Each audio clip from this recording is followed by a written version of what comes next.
What's up, everybody? Braden here with Pickleball Effect. I'm joined with Dell Young from 6 I've been chatting with Dell for the last couple of months. I recently did a review of his paddles.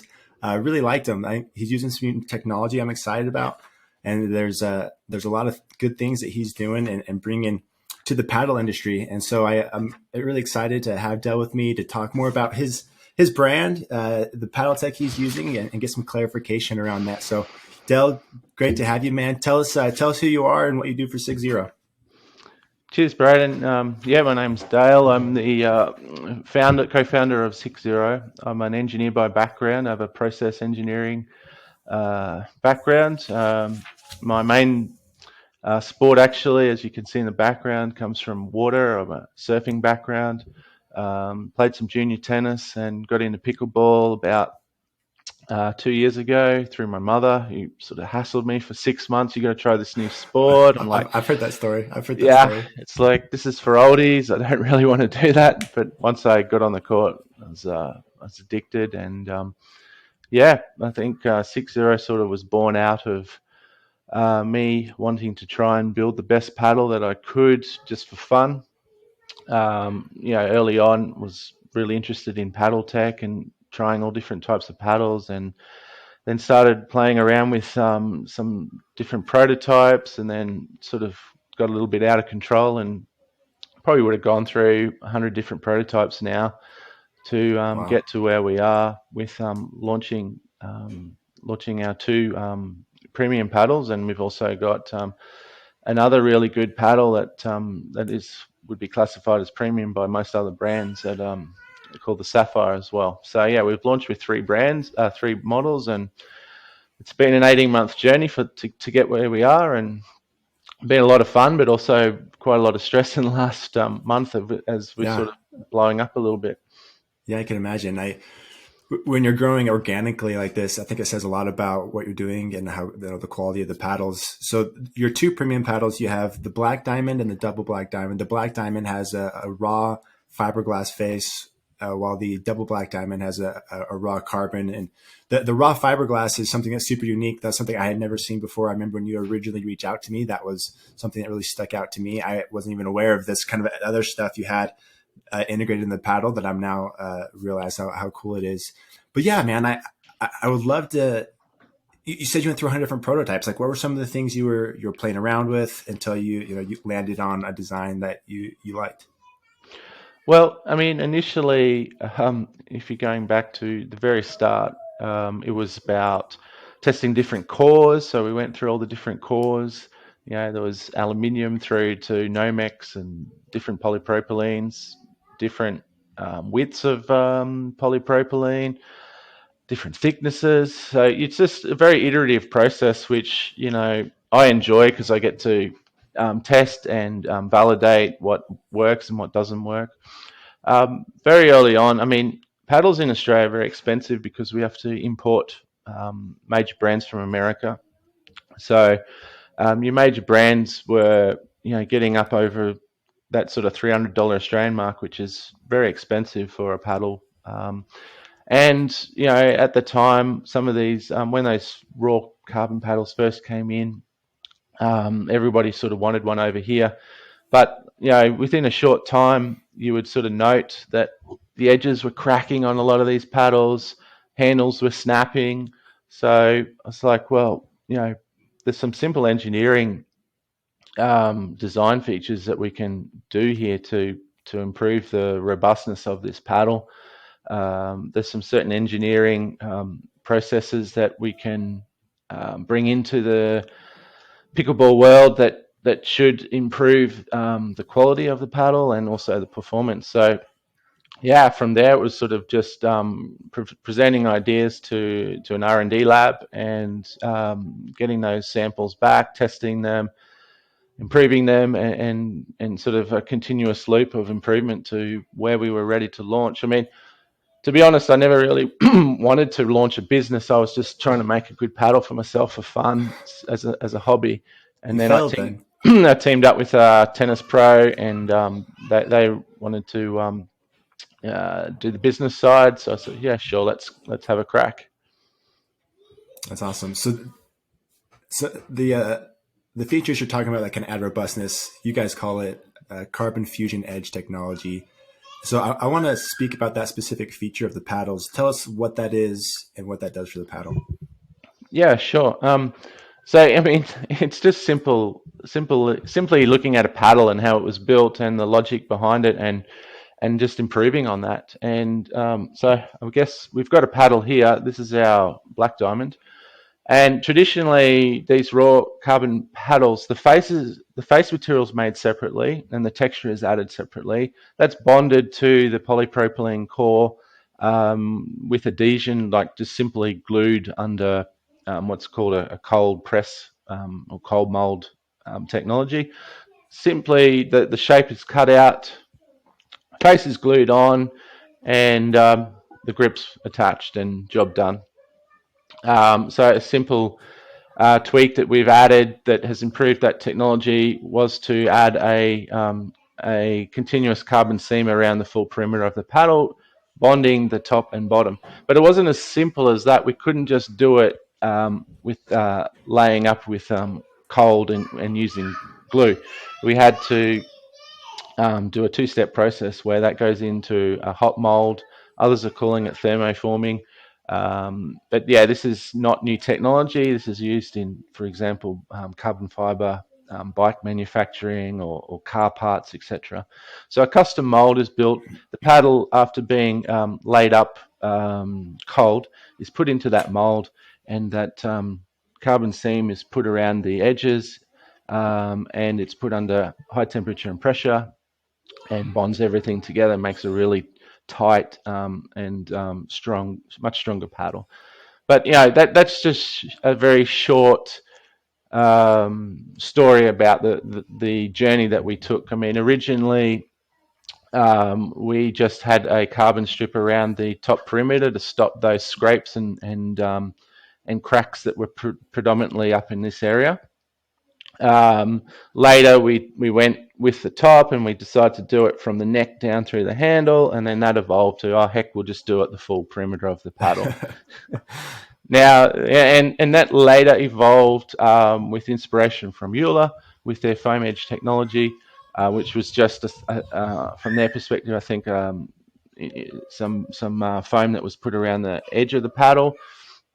That was a little bit limiting because this is when you cut that paddle, your polypropylene core is a honeycomb, so you're getting half cut and sometimes fully closed cells on the edge of the paddle. So it was you're not really getting a full sort of foam edge, and it's sort of non-uniform.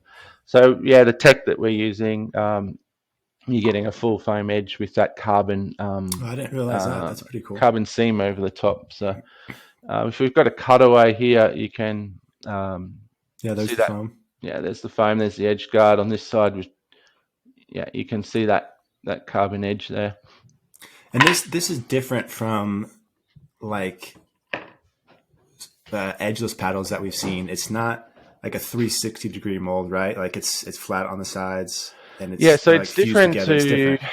So currently, edgeless paddles can be produced using hot mold technology, but they haven't sort of cracked it yet about how to do it with raw textures. But yeah, that generally traditionally is done by wrapping. So they're wrapping that face material around the edges. So it's what they're calling a 360 wrap, and that makes for a very stiff paddle, but a very strong and robust paddle. I'm thinking gearbox here, and some of the positive and negative comments that come back about gearbox being a very strong paddle but a very stiff paddle. So when you wrap that glass fully around, it makes a super strong but stiff paddle. The difference here is that it's almost like a weld where the face and the bottom are separate, and we're adding a seam around the edge of that paddle, and it's sort of fusing the top edge to the bottom edge, but it still allows for flex. And right.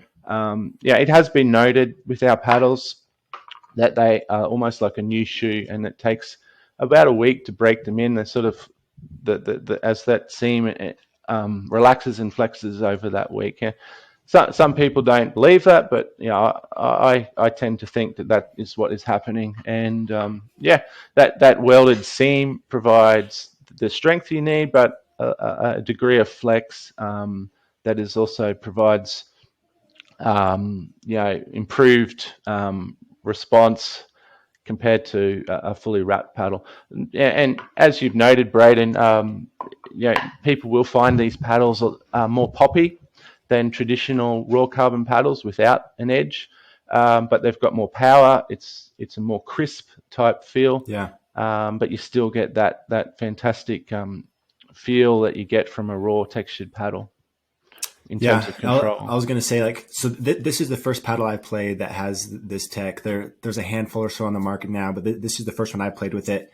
And from my experience, I was coming from your typical raw carbon paddle, so I noticed it was a little stiffer. You get a little more pop, but I just felt like there's a lot of benefits to it. It just felt more stable. I felt like there was less vibrations. Something about it gives the paddle a little more spin. I don't really know why, but it does. Like every single paddle that that uses tech is giving me more spin. Yeah, that's an And so interesting feedback. yeah, Yeah, I'm not sure why that would be. Perhaps it's grabbing the paddle. It's the ball's grabbing onto the paddle longer. Perhaps somehow. yeah, I but mean, it something. does. It's been shown across the board for that. But there's a lot of benefits. And so when I did my review of this earlier, I had played with the paddle for 2 weeks, and it does. It's just a little stiffer feel, a little poppier, and it took me a solid week and a half to start dialing it in. And I was a little critical of it first, but since I've finished that review, I kept it in my hand. I was like, it just kept getting better and better. It got a little bit softer, but maintained that pop. And I'm actually going to keep the double black diamond in my hands, and I really like it now. Like That's awesome. if I were, I need to like go pin something that in that review. And anyways, I'm a big fan of it. I think it's solid. I think a lot of people who complain about the original raw carbon series is it's just too soft. They just can't get that offense they need from it, Yeah, and it's this gives you that. once you go back from It's playing with hard. these, It's it's hard to go hard, back. It's and weird. they feel dead. It's like, Yeah, it's funny. yeah, it is funny. But yes, I agree that for that player that is sort of 4-0 under, even 3-0 under, they might have to invest a week to 2 weeks to transition. But if they do, I truly believe it'll take their game next level to another level. Yeah, It yeah, adds an element of power, but you can still have that control. And yeah, I mean, we've seen it at our local clubs over here in the last. We've only been going a month and a half, but those first few weeks, you have the first adopters who will buy your product, and even if it's no good. Um, they gave it a go. They started raving about it. Then the people who needed a paddle but were sort of sitting on the sideline, they got involved. And then in the last few weeks, we've got like a 90% conversion using these paddles in our area over here now, and that's everyone awesome. is raving and frothing over them. And yeah, as the engineer behind it, it's fantastic feedback, and that's why I continue to to go with this. That's the journey that we're on, Yeah, and getting that feedback is so much better than getting the feedback to the opposite of that. Is it yeah, could have yeah. You gone the never other really know. way, you know? You You never never know really how the know. market's going to receive it, and And yeah, I guess we really didn't know how we were going to be perceived in the States, and now like 85% of sales is going all to America. So it was just a crazy start because the catch up has been just overwhelming. Like originally we were using Australia Post, they let us down. It's taking too long to get to America. There was no tracking. Americans expect deliveries in 2 to 5 days max. So freaking Americans. I mean, fair enough, like, but I wasn't expecting so many orders in such a short time for America. So I quickly cut that, and we're doing express post to America. Now we've changed distribution to America ourselves. We've also provided some stock to you guys. Yeah, So yeah, it's sort of taken off much faster than expected, which is fantastic. But it's also been stressful on that account, particularly when you sort of came into this with the view of just trying to build a nice paddle for yourself. yeah, yeah. That's a good way to go into it, man. I mean, you weren't going in to make money. You wanted to make something solid, and it turned into money, and that's certainly how it works. But Yeah, yeah, the and I critic in think me, oh, I was just yeah, gonna say, but like, I although I'm a big fan of your paddles, I still feel there's a place in some cases for the traditional raw carbon. A Like for hundred people percent. listening to this, I do think that those offer a more plush feel, can absorb pace better. And if you want that ultimate control paddle, I don't like, you don't have to convert to these. Like these are solid and they have their place, and a lot of people are going to like them. But it's not, doesn't solve the riddle for No one everybody. paddle is going to be perfect for everyone, and these have their place, like you said. And yeah, I mean, you do have to put a little bit of time. I mean, I think the raw carbon's a fairly easy transition, but if you want to go to the raw fiberglass, the black diamond paddle, which I've got in my hand here, this thing has got some power behind it, Yeah, and it slaps. It's it nice. slaps. And yeah, it's like strapping on a 200 horsepower motor to your back. You got to sort of learn how to control that.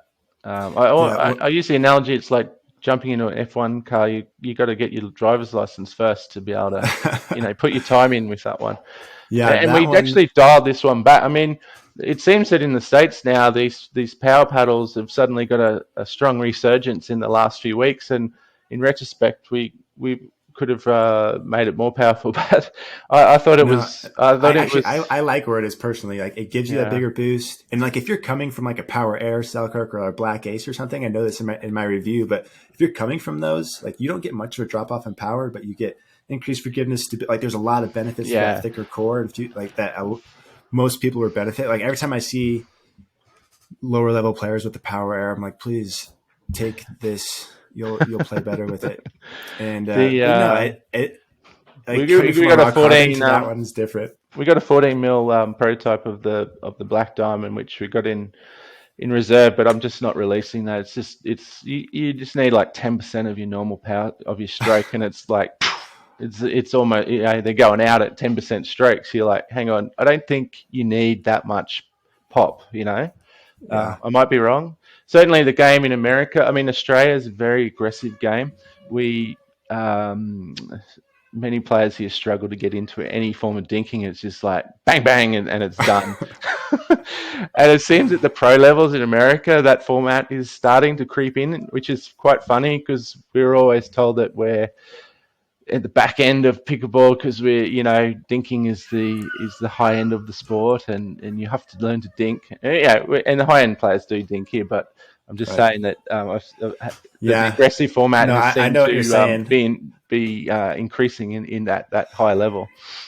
Yeah, I've noticed there's tends to be this flow. Like when you first getting going, it's bang bang bang. The better you get, you start to develop your soft game, and then once you get really good with that, then the banging comes back, and it's more Right. of a controlled aggression, and it gets really fun when you get to that point. But yeah, there's Yeah. definitely ebbs and flows and styles as people get better and develop their game. Because yeah, if you're playing bang bang bang and you don't have a soft game, and you're playing somebody else who can bang Yeah. Yeah. and reset it, you're gonna They lose. Like cut you to that's how it pieces. goes. Yeah. But yeah. So what's the pickleball scene like in Australia? Like, um, are courts accessible? Or like, are they busy? What's it look We're like? playing on, most of us are playing on tennis courts, still with the old chalked out lines or masking tape.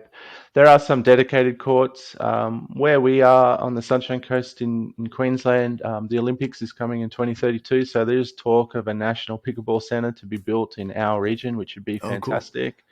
And the facility I play at Mooloolaba here, they've got sort of a bunch of land there that is sort of been earmarked for that. So yeah, in terms of the scene here, it's I've heard it's a good 5 years behind America. There's about 5 to 10,000 players, so it's tiny compared to the 5 million plus players you guys have got, and it's predominantly you know 80, 60, 70 year old retirees It'll come around. It'll who are come around. dominating sport. But increasingly, there is with the press and so forth, Nick Kyrgios getting involved. There's some younger tennis crossovers. Yeah. So we got some Division One US tennis players that went over for college, etc. Starting out over the last few months here. So the standard has picked up, and we're having a lot of Nice. fun because it does get a little bit mundane if you're playing against that 2.5 sort of level retiree versus a Division One tennis player. Is totally different. Yeah. Yeah. It's a different game. Well, cool, man. I think there's a gal in MLP. I can't recall her name, from Australia.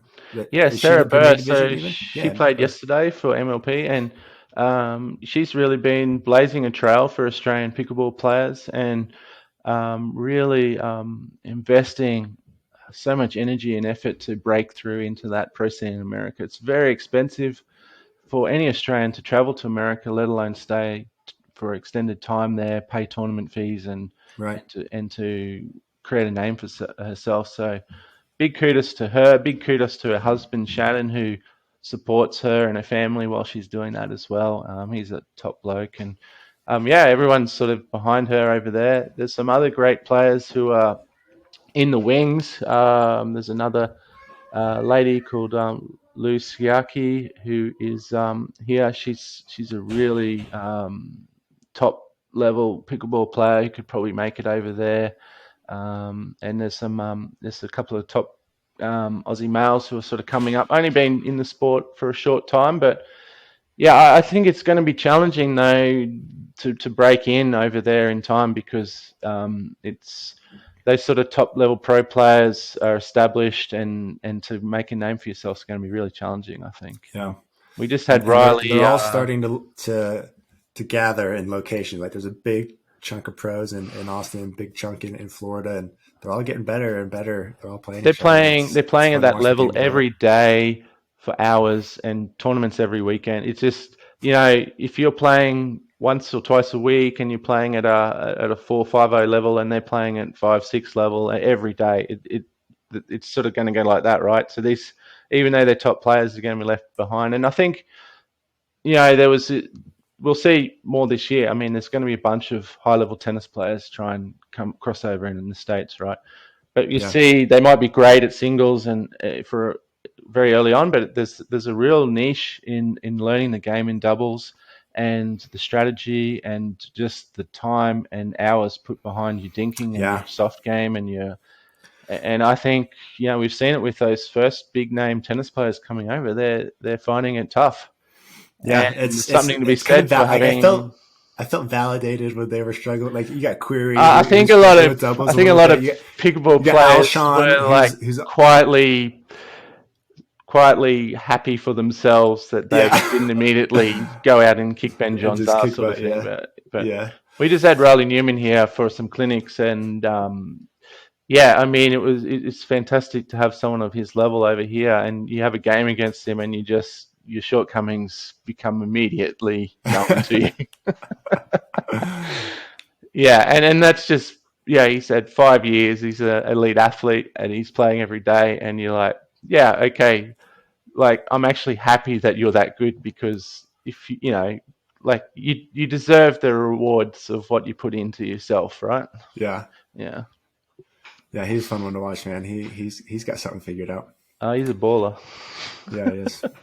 Well, Dell, I appreciate you meeting with me, man. Enjoyed our conversation. For those watching, if you're interested in 6 Zero paddles, I do carry them in my store. This is kind of the first new brand I've introduced in a while because I'm a fan of them. I think they're going to fit a lot of needs. So you can go check out my review and the paddles there. Of course, check out Dell's website. They got lots of stuff in the works. We're emailing all the time, and it's fun to hear what he's got going on. And excited to be part of the journey with you, man. I love what you're doing, and it's going to be fun. Yeah, thanks, Braden.